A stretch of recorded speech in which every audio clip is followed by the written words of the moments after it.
Hello students, welcome to Bloom Cap. मैं हूं आपकी मैथ्स एजुकेटर सुहा खानम। और हम लोग जिस सीरीज पे बात कर रहे हैं वो है कुछ इंपॉर्टेंट टॉपिक्स और कुछ इंपॉर्टेंट उनके क्वेश्चन, सेट्स ऑफ क्वेश्चंस। सो वैसे ही आज उसी सीरीज में मैं आपके लिए एक चैप्टर लेकर आई हूं and the name of the chapter is ratio and proportion. Okay, आज डिस्कस करेंगे इस पे कुछ इंपॉर्टेंट सेट ऑफ क्वेश्चन, सारे अलग अलग वेराइटी के। सो बिना टाइम वेस्ट किए चलते हैं हम सीधे क्वेश्चन की तरफ। Question number 1 is Which of the following is the condition for two ratios to be equal? अगर दो रेशियो आपको गिवन है तो क्या कंडीशन होती है उन दोनों रेशियो के इक्वल होने की? Option number 1 is product of means is equal to antecedents. Second is product of extremes is equal to consequence. Third is antecedents are equal to consequence and fourth is product of means is equal to product of extremes. Okay, so आप देख रहे हो आपका fourth option सही है कि means का जो प्रोडक्ट होता है that is equal to the product of extremes. अब हम लोग बात कर लें कि अगर दो रेशियो प्रोपोर्शनेट है, like if a ratio b is proportionate to c ratio d, then we know that the product of means, which is b and c, is equal to product of extremes, which is a and d. So obviously option 4 is the right option. Next question, what is the mean proportion? अभी मैं आपको बता चुकी हूँ कि mean proportion कौन होते हैं, जो दोनों बीच वाले होते हैं। सो आप एग्जाम्पल से, यहाँ पे जो आपको एग्जाम्पल दिया है उसी से देख के बता सकते हो कि that mean proportion is 20। But suppose अगर नहीं दिया होता तो कैसे निकालते? अगर सिर्फ आपको एक्सट्रीम्स दिए होते तो कैसे निकालते? Then we have a formula that mean proportion, if mean here the b is mean proportion, ठीक है। So the formula is B is equal to under root A and C. Now A is why A and C तीन ही क्यों होंगे? क्योंकि ये दोनों ही आपके क्या हो जाते हैं? B हो जाते हैं. So this is C and this is A. So under root 25 multiply 16 which is giving you 20. Okay, so आप डायरेक्ट एग्जाम्पल से देख के भी बता सकते थे, बट अगर एग्जाम्पल में नहीं दिया होता तो आप यहाँ से देख निकाल भी सकते हो with the formula that option B is the right option. Okay, let's move to next question. If 2a is equal to 3b is equal to 4c, what is the value of a ratio b ratio c? It's very simple question. आपको क्या करना है, इन सारे equate a b c की values को किसी fourth variable के बराबर इक्वेट कर देना है। ओके, दैट मीन्स हम लेट कर लेंगे 2a is equal to 3b is equal to 4c is equal to some variable k। ठीक है, अब अगर 2a के बराबर है, इसका मतलब 3b के बराबर है, 4c के बराबर है, so we can find out the value of a क्या हो जाएगी? k upon 2। Similarly value of b क्या हो जाएगी? k upon 3। Similarly value of c क्या हो जाएगी? k upon 4। ठीक है ना, क्वेश्चन इज आस्किंग यू कि हम a ratio b ratio c निकालें। So let's find out A ratio B ratio C. So A ratio B ratio C is equal to what? K upon 2 ratio K upon 3 ratio K upon 4. अब आप जानते हो ratio में जो common चीजें होती हैं वो ऑटोमेटिकली क्या हो जाएंगी? कट जाएंगी। ठीक है, आपका क्या बचा आंसर? सिर्फ 1/2 रेशियो 1/3 रेशियो 1/4। बट हम क्या देख रहे हैं कि हमारा ये आंसर ऑप्शन से मैच नहीं हो रहा है। So in order to match our answer with the option, हम क्या करेंगे? We will take the LCM of the denominators and we will multiply every ratio with that LCM. ठीक है, सो आप 2 3 4 का क्या करेंगे? आप 2 3 4 का एलसीएम निकाल लीजिए। ओके, सो 2 3 4 का एलसीएम आप जब निकालोगे तो एलसीएम आएगा आपका 12। अब आप क्या करो, इस 12 से सबको मल्टीप्लाई कर दो। यहाँ पे भी 12 से मल्टीप्लाई, यहाँ पे भी 12 से और यहाँ पे भी 12 से। देन क्या मिलेगा आपको? 6 रेशियो 4 रेशियो 3। ठीक है, so which option? Option number D is the right option. अब इस तरीके के बहुत सारे वेराइटी ऑफ क्वेश्चंस बन जाते हैं, लेकिन उसको सॉल्व करने का मेथड सेम रहता है। ठीक है, लास्ट में बस ध्यान रखना कि आपको अगर रेशियो अपॉन में मिल रहे हैं तो आपको उनको एलसीएम लेके इस फॉर्म में चेंज करना पड़ेगा। ठीक है, आगे बढ़ते हैं। नेक्स्ट क्वेश्चन, क्वेश्चन नंबर 4, जिसमें आपको p की वैल्यू फाइंड आउट करनी है। इट्स वेरी इजी, अभी हम बता चुके हैं product of means is equal to product of extremes. So means are 5 multiply b and extremes are 20 multiply 1. So just divided, you got the value of p which is 4. Very easy one. Next question. A certain sum of money is divided between x and y in the ratio this and this, and x get 440 rupees. What is y share? आपसे question कह रहा है कि x का जो ratio है वो तो 7/3 है, बट अगर हम इसकी बात करें एक्चुअल इसको क्या मिला है, एक्चुअल जो सम है वो रुपीज में 440 है। सो अब आप अच्छी तरह जानते हो कि रेशियो और ओरिजिनल में फर्क होता है। तो in order to convert this ratio into original value, हम एज्यूम कर लेंगे कि ये किस ओरिजिनल वैल्यू का 7/3 है। हम एज्यूम कर लेंगे कि एक्स के एक्स ओरिजिनल वैल्यू है जिसका 7/3 पोर्शन है, और इसके जो मिला एग्जैक्टली वो कितना मिला 440। सो आपको टोटल मिल जाएगा कि जो ओरिजिनल वैल्यू थी वो क्या थी। इसको हम निकाल सकते हैं 440 मल्टीप्लाई 3/7। अब ये डिविजिबल नहीं है, सो आप इसको एज इट इज रहने देना 1320/7। Now question is asking you y share. तो अगर 7/ओरिजिनल का 7/3 एक्स था, तो ओरिजिनल का 7/4 क्या है, y है। सो y का शेयर निकालने के लिए हम ओरिजिनल अमाउंट जो हमने निकाल लिया है 1320, इसका 7/4 कर देंगे। सो आपका डिवाइड कर लीजिए, ये आपका हो गया 330। दैट मीन्स y का शेयर है 330। Okay, next question. Find the number which bears the same ratio to 5/9 as 3/2 does to 4/5। Question कह रहा है कि आप वो नंबर निकालो, तो मान लेते हैं वो नंबर है x, ठीक है, और x का रेशियो 5/9 के साथ सेम है, वही है जो 3/2 का रेशियो 4/5 के साथ है। तो ये प्रोपोर्शनेट हो गए, राइट। सो अब आप क्या करो, product of means multiply 3/2, product of means is equal to product of extremes, ठीक है। From here you can get the value, यहाँ पे आप डिवाइड कर लो, ये 3 हो जाएगा, तो 6 multiply 5/4 which will give you the value of x as 25/24। so which option? Option number C, ठीक है। आगे बढ़ते हैं, next question. Which will be the result after applying componendo and dividendo. आप जानते हो कॉम्पोनेंडो डिविडेंडो ये रेशियो की प्रॉपर्टीज है। इसमें हम क्या करते हैं, अगर a/b आपका रेशियो है तो हम एक बार a+b करते हैं और नीचे a-b करते हैं। This is the rule of componendo and dividendo.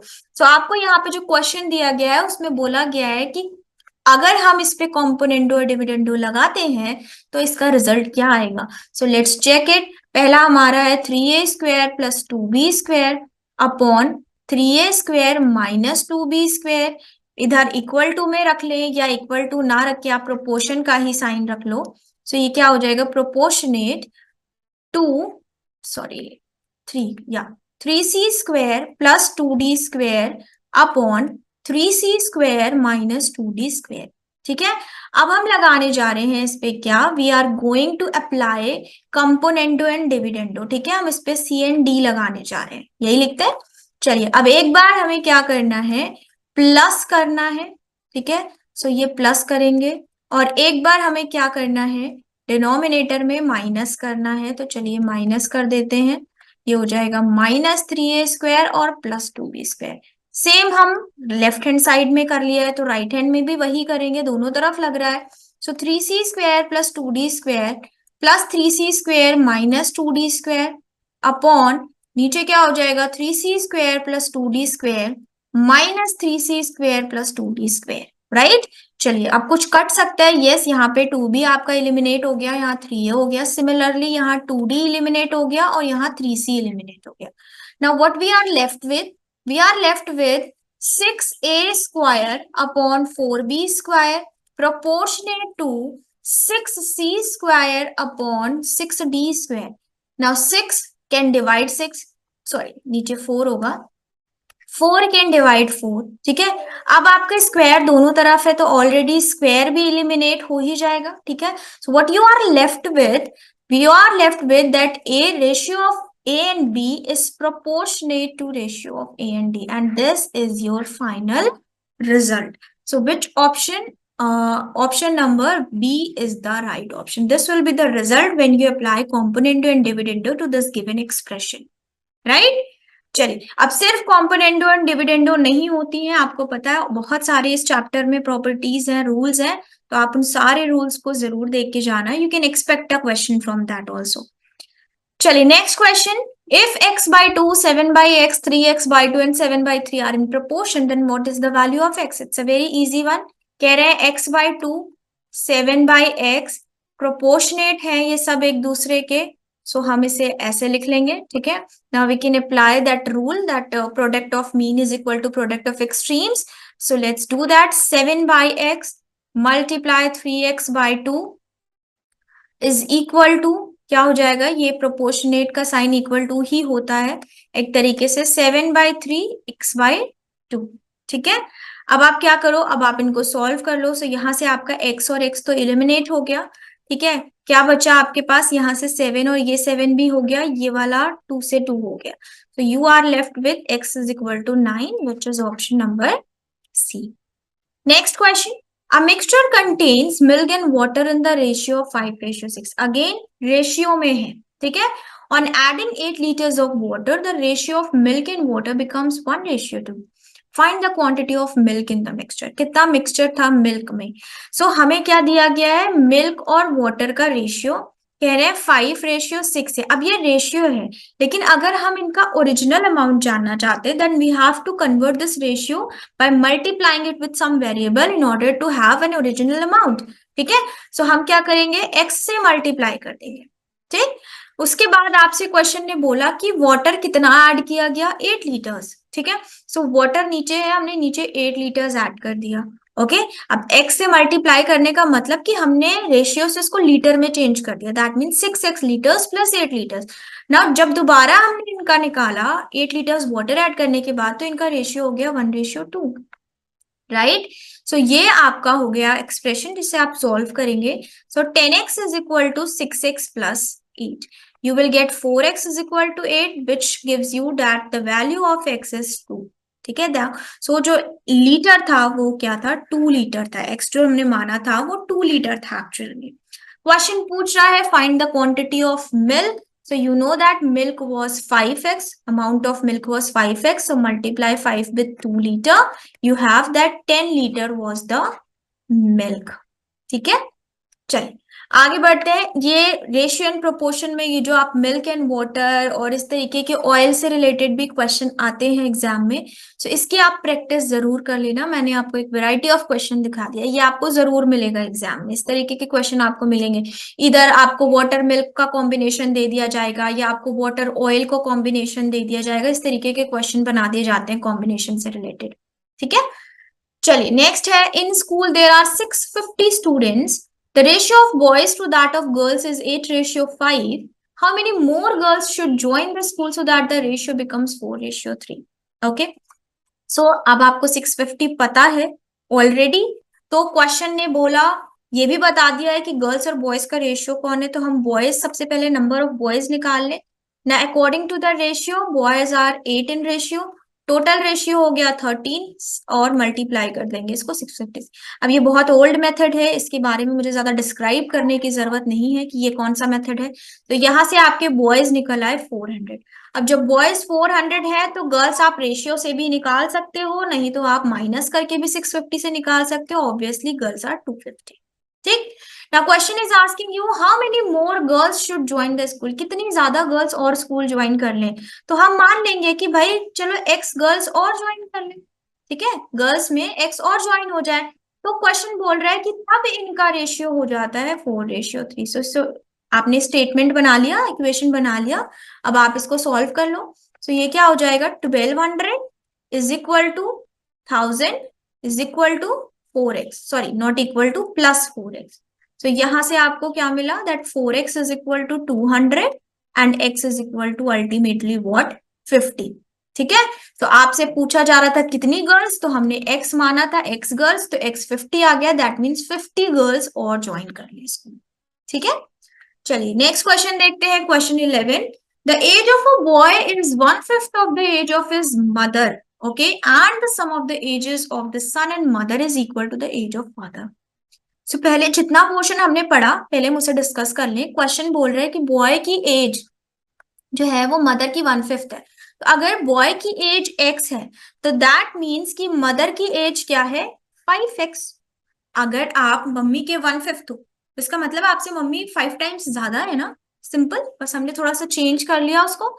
सो अब क्वेश्चन क्या कह रहा था कि जो फादर है वो बॉय और मदर की एज के एडिशन के बराबर है. सो बॉय की एज x, मदर की age 5x, that gives you that the age of father is 6x, right? Now these we are talking about the present ages. Now in the second part the question is asking you, after 15 years the sum of the ages of the son and his mother will be four-third on his father of his father's age. ठीक है? Find the ratio of the present ages of son, mother and father. Now since we have taken this age of boy as present age, so हमें उसी हिसाब से mother की भी present as मिली. ठीक है? और उसी पैटर्न को फॉलो करते हुए फादर की भी प्रेजेंट एज मिल गई. तो जब हमें प्रेजेंट एज मिल गई और हमें सिर्फ रेशियो निकालना है, तो हम इन्हीं का निकाल सकते हैं ना रेशियो, बॉय सन का मदर की एज के साथ और फादर की एज के साथ. तो यहाँ से एक्स एक्स एक्स कट गया, हमें रेशियो मिल गया 1:5:6. This question was very simple, but इसने आपका दिमाग बस थोड़ा सा यहाँ पे डाइवर्ट कर दिया, जो इसने सेकेंड कंडीशन दे दी, जबकि क्वेश्चन सेकेंड कंडीशन को यूज ही नहीं करना है. हमें इसमें कोई स्टेटमेंट, कोई क्वेश्चन नहीं बनानी है. क्यों? द रीजन इज कि क्वेश्चन ने प्रेजेंट एज के बारे में पूछ लिया. अगर ये क्वेश्चन आपसे उस एज के बारे में पूछता जो 15 साल बाद होने वाली थी, then you have to solve this second part also. या अगर ये क्वेश्चन रेशियो चैप्टर में ना आके आपसे एग्जैक्ट एज पूछने लगता कि मदर सन की और फादर की एज क्या है, then you have to solve this second part. आपको तब ये सेकेंड पार्ट सॉल्व करना पड़ता है, एक्स की वैल्यू निकालनी पड़ती है, और वो एक्स की वैल्यू आपको सन की, बॉय की मीन्स मदर की और फादर की एज देती.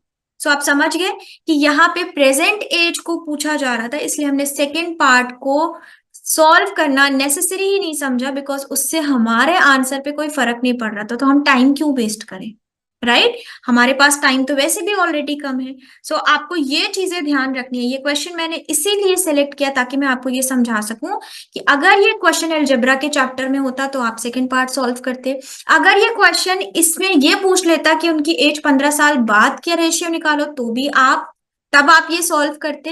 अदरवाइज आपको यहाँ पे सेकेंड पार्ट के सॉल्व करने की जरूरत नहीं थी. ठीक है? So let's see this 12th question students over here, the last question of today's session. इस क्वेश्चन को बहुत ध्यान से समझिएगा. द रीजन इज कि इस तरीके के क्वेश्चन कंफ्यूजिंग होते हैं. ठीक है? तो इसकी 2-4 प्रैक्टिस जरूर लगा लीजिएगा, कभी 50 पैसे कॉइन से, कभी 25 पैसा कॉइन से, बिकॉज इस पैटर्न का question you can seriously expect. आप समझ लो ये क्वेश्चन आना ही आना है, ये हर बार पूछा ही जाता है, राइट? अब देखते हैं क्वेश्चन क्या कह रहा है. क्वेश्चन कह रहा है एक बैग है जिसमें 1 रुपीज के कुछ कॉइन्स है, 50 पैसे के कुछ कॉइन्स है, 25 पैसे के कुछ कॉइन्स है, और उनका रेशियो ये है. और ये सारे कॉइन्स रुपीज जितनी उनका टोटल वर्थ है वो कितनी है, 50 रुपीज है. क्वेश्चन आपसे पूछ रहा है ये बताइए कि 50 पैसे के कॉइन्स कितने हैं. ठीक है? तो सबसे पहले क्या करोगे, आप लेट करोगे कि 1 रुपीज के जो कॉइन्स है वो कितने हैं, 3x है. ठीक है? बिकॉज रेशियो क्या है, 3. सिमिलरली 50 पैसा मतलब हाफ रुपीज के कॉइन्स कितने हैं, 2x है. Okay? And in the same manner 1/4 rupees के कॉइन्स कितने हैं, आपके 4x है. ठीक है? ना क्वेश्चन कह रहे हैं कि सब मिलके कितना बना रहे, 50 रुपीज बना रहे. ठीक? अब एक बात बताओ, अगर मैं आपसे बोलूं कि आपके पास 5 कॉइन्स हैं 3 रुपीज के. ठीक है? 3 रुपीज, आई नो 3 रुपी का कोई कॉइन नहीं होता है, बट इट्स इन इमेजिनरी आपका एक कॉइन है. 3 रुपीज का कॉइन है आपके पास जिसके आपके 5 कॉइन्स है, तो टोटल वर्थ आपके पास कितनी है, मल्टीप्लाई करोगे ना, 15 रुपीज बोलोगे और मल्टीप्लाई करोगे. भाई कोई एक सिक्का ही थोड़ी ना काउंट होगा, पांचों काउंट होंगे ना, हर सिक्का 3 रुपीज का है. Same is the case hair, कि अगर आप टोटल वर्थ निकालने जा रहे हो, आप जानते हैं सबकी टोटल वर्थ 50 रुपीज है, तो हमें कॉइन से उसकी अमाउंट को मल्टीप्लाई करना पड़ेगा.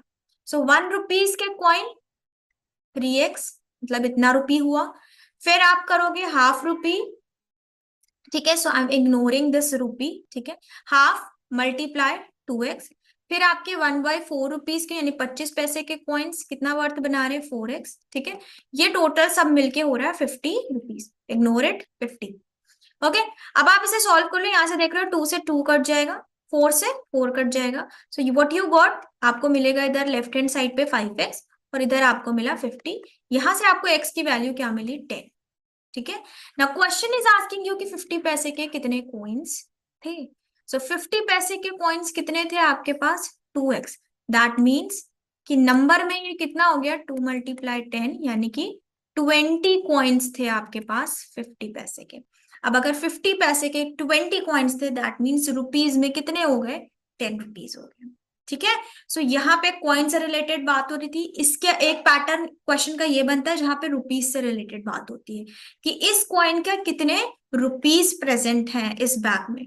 सो दो पैटर्न है, इस पे आप क्वेश्चन लगा लेना। ठीक है, नेट पे सर्च करना, नहीं तो आप जो भी स्टडी मटेरियल पढ़ रहे हो ना, उसमें इस वैरायटी के क्वेश्चंस होंगे। ठीक है, तो इसकी अच्छी प्रैक्टिस कर लेना। ठीक है, सो ये थे आज आपके 12 sets of question, different question ratio and proportion पे बेस्ड।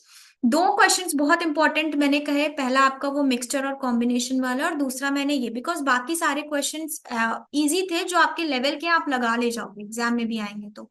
ठीक है, आप इसकी अच्छी खासी प्रैक्टिस कर लीजिए। मैं मिलती हूँ आपसे नेक्स्ट सेशन में, जिसपे हम किसी और इम्पोर्टेंट टॉपिक के और इम्पोर्टेंट सेट्स ऑफ क्वेश्चन को डिस्कस करेंगे। And you can also raise your queries in the comment box, अगर आपको कोई क्वेरी है किसी और टॉपिक से या इसी में किसी टॉपिक से related. Okay, we can discuss it later. और तब तक के लिए keep practicing, keep learning. Thank you so much, bye bye.